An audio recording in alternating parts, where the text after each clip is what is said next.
Assalamualaikum warahmatullahi wabarakatuh. Waalaikumsalam warahmatullahi wabarakatuh. Hamdan wa syukran lillah, salatan wa salaman ala rasulillah, amma ba'd. Hadirin rahimani wa rahimakumullah. Pembahasan kita tentang cinta kepada Al-Quran. Cinta Al-Quran ya. Hadirin rahimani wa rahimakumullah. Unsur daripada cinta ini adalah nikmat ya. Jadi orang yang cinta kepada sesuatu maka dia nikmat melihatnya ya. Nikmat bertemu dengannya, nikmat menyebut namanya, nikmat membaca daripada surat-suratnya ya. Maka begitu juga cinta kepada Al-Quran. Maka hati kita nikmat bersanding dengan Al-Quran. Lebih lagi kita membaca Al-Quran. Mengapa demikian? Karena cinta.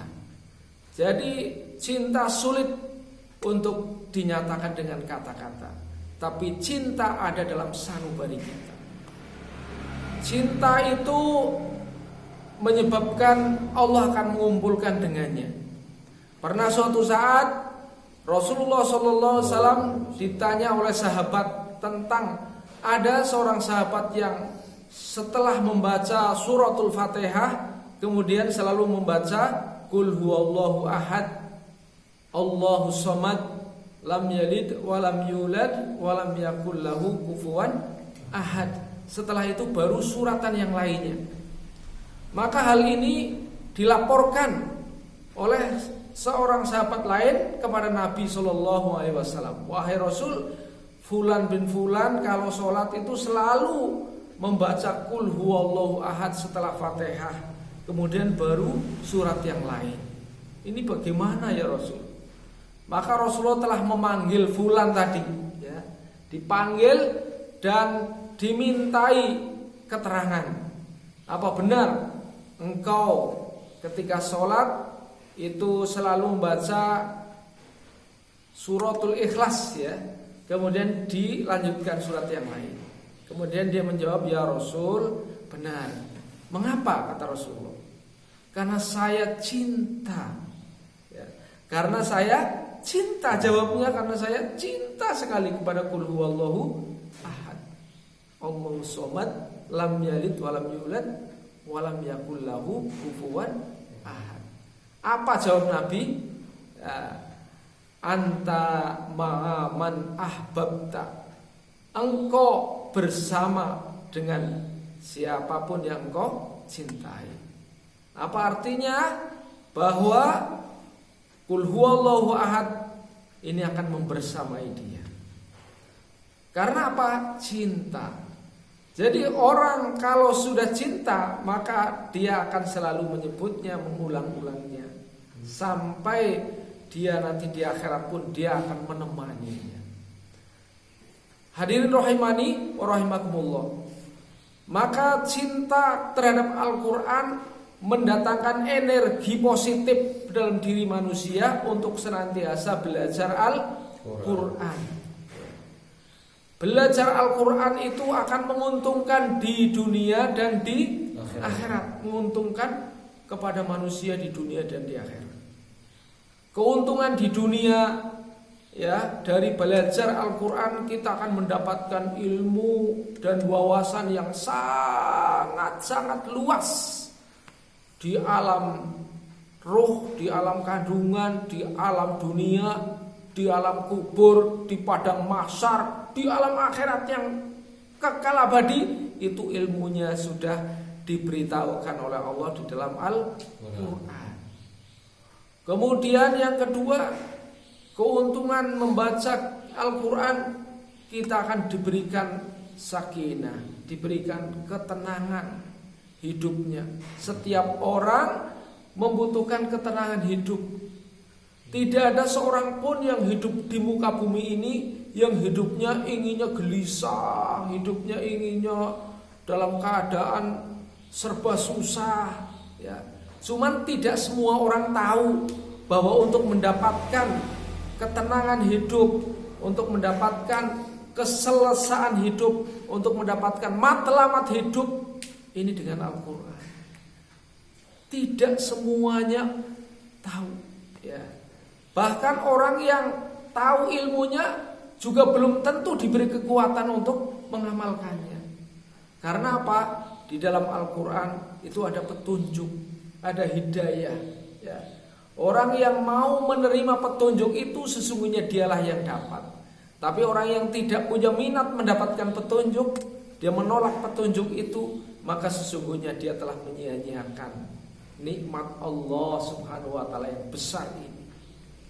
Oleh karena itu, orang yang menolak daripada kenikmatan Al-Quran sesungguhnya dia menolak untuk dimasukkan ke dalam surga, untuk menolak untuk mendapatkan kebahagiaan. Nah, cinta kepada Al-Quran ini akan tertanam dalam diri manusia apabila dalam diri manusia pertama, ya, ada niat untuk mendapatkan pertolongan Allah Subhanahu wa taala. Ya. Kalau dalam diri manusia tidak ada rasa keinginan untuk mendapatkan pertolongan Allah, tidak ada rasa keinginan untuk selamat, tidak ada rasa keinginan untuk mendapatkan kebahagiaan hidup, tidak ada keinginan untuk mendapatkan daripada kesuksesan dunia akhirat, maka akan diberatkan, ya, untuk membaca Al-Quran, untuk mempelajari Quran. Karena apa? Karena tidak ada keniatan. Jadi tidak ada keniatan itu akan menyebabkan 1000 alasan, ya. Kalau orang niat ada 1000 jalan, tapi kalau tidak ada niat ada 1000 alasan. Oleh karena itu maka pasang niat kita kepada Allah Subhanahu wa taala untuk mendapatkan semua apa yang dari Allah Subhanahu wa taala dengan kuncinya Al-Quran. Kuncinya mencintai Al-Quran. Kemudian yang kedua, mungkin kita tidak yakin bahwa di balik Al-Quran itu ada kejayaan. Di balik Al-Quran dan Sunnah Nabi ada kejayaan. Orang yang tidak meyakini bahwa di balik Al-Quran dan Sunnah Nabi ada kejayaan, maka tidak ada kekuatan sama sekali, ya, untuk dapat membaca, mempelajari, apalagi mendakwahkan, ya. Tidak ada kekuatan. Tapi orang yang dalam hatinya ada keyakinan bahwa di balik Al-Quran ada kejayaan, di balik Sunnah Nabi ada kejayaan, maka dia akan menggunakan waktunya, menggunakan tenaganya, menggunakan harga dirinya, menggunakan semua apa yang Allah berikan dalam dirinya itu untuk belajar Al-Quran, untuk memahami Al-Quran, menghafalkan Al-Quran, mendakwakan Al-Quran, ya, dengan ringan, ya, apapun yang terjadi.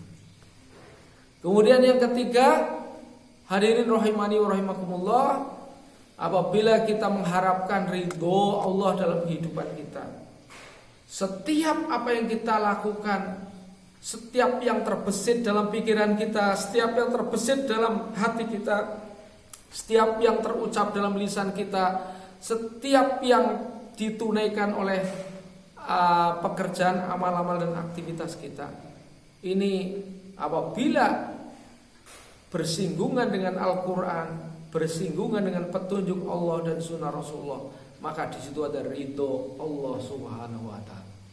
Jadi orang yang ingin mendapatkan ridho mustahil dia jauh dari Al-Quran. Orang yang tujuannya mendapatkan ridho Allah mustahil dia jauh dari Al-Quran. Kalau dia jauh dari Al-Quran, maka dia tidak bisa berpikir yang jernih, tidak bisa memiliki hati yang sakinah, tidak bisa memiliki amal yang mendapatkan hikmah, tidak akan mewujudkan kehidupan yang diridhoi Allah, ya, hidup akan gelisah. Oleh karena itu maka tidak mungkin, ya, orang akan hidup bahagia dunia akhirat kecuali dengan Al-Quran. Bagaimana tidak? Orang tuanya saja akan dipakaikan apa? Mahkota dari cahaya. Jadi kalau kita ingin berbakti kepada orang tua, maka kita dekat dengan Al-Quran. Diri kita juga akan diselamatkan oleh Allah. Oleh karena itu maka belajar Al-Quran dengan sungguh-sungguh, insya Allah akan membuka jalan hidup di dunia dan akhirat. Amin ya rabbal alamin. Yang berbicara untung, yang mendengarkan untung, yang paling untung yang diberi kekuatan untuk mengamalkan. Insya Allah kita lihat amal bersama. Amin. Mari kita tutup dengan ibadah majlis. Subhanallah wa bihamdihi, subhanakallahumma wa bihamdika, asyhadu an la ilaha illa anta, astaghfiruka wa atubu ilaik. Wassalamualaikum warahmatullahi wabarakatuh.